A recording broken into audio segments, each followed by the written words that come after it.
Now in these videos, when I refer to a listening device, what I'm referring to is either your ears or a microphone. What we are going to go over today is the three aspects of sound in an enclosed space: frequency and the man who discovered how to measure it, Heinrich Hertz. When we discuss the ideas of sound and audio, we have to define the difference between the two. Sound is the oscillation of particles through a medium, like our voices through the air or dolphins communicating through the water. And audio is the representation of those sounds through an analog or digital medium. Let's get into the basics of what you deal with when you have a sound in an enclosed space: the direct signal, the early reflections, and the reverberation. The direct signal is the sound wave that travels from the source directly to the listening device, hence its name, the direct signal. Next up are the early reflections. These are the few earliest arriving waves that have bounced off a single object and have reached the listening device. These waves will arrive at different times and at different amplitudes, creating phase differences. Combined with the direct signal, these phase differences give us the direction of the source in compared to our location.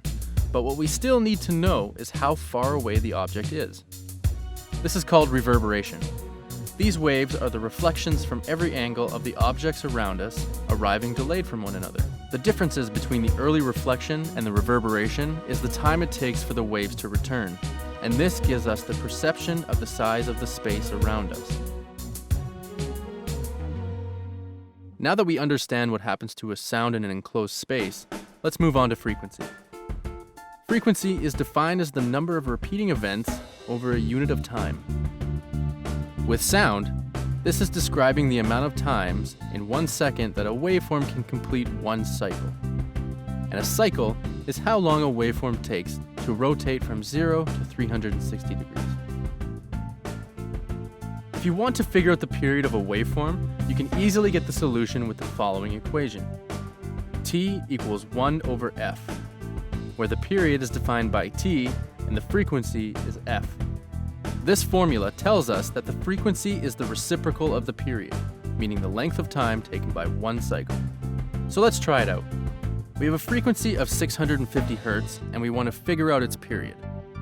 Now, we know t is equal to 1 over 650, and this gives us an answer of 0.00153 seconds.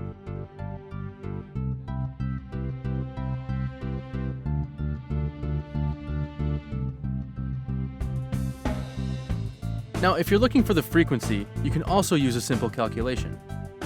F equals n over t, where n is equal to the amount of repeating events, and t is time.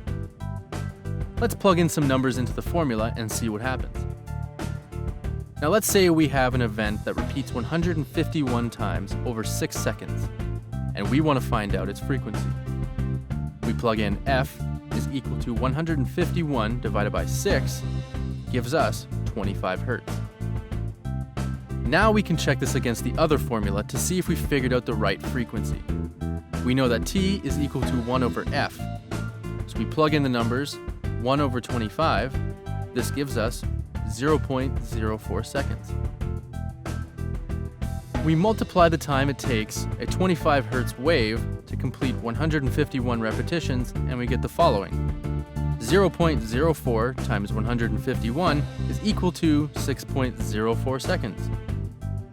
Now you know how to figure out frequency and period, and check your work against each formula.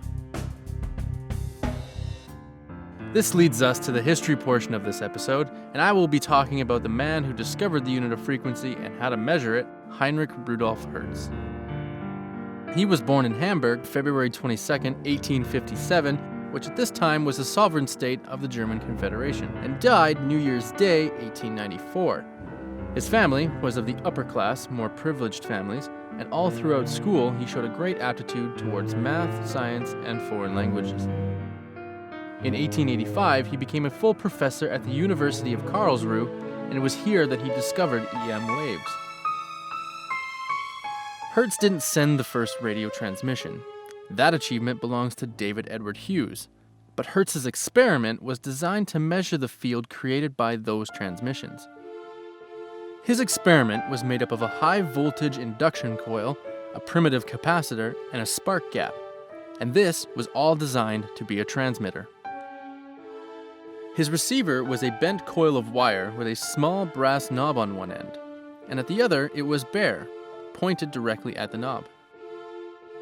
The presence of an oscillating charge would appear in the gap of the receiver, close to that of the transmitter if there was indeed radiation being emitted.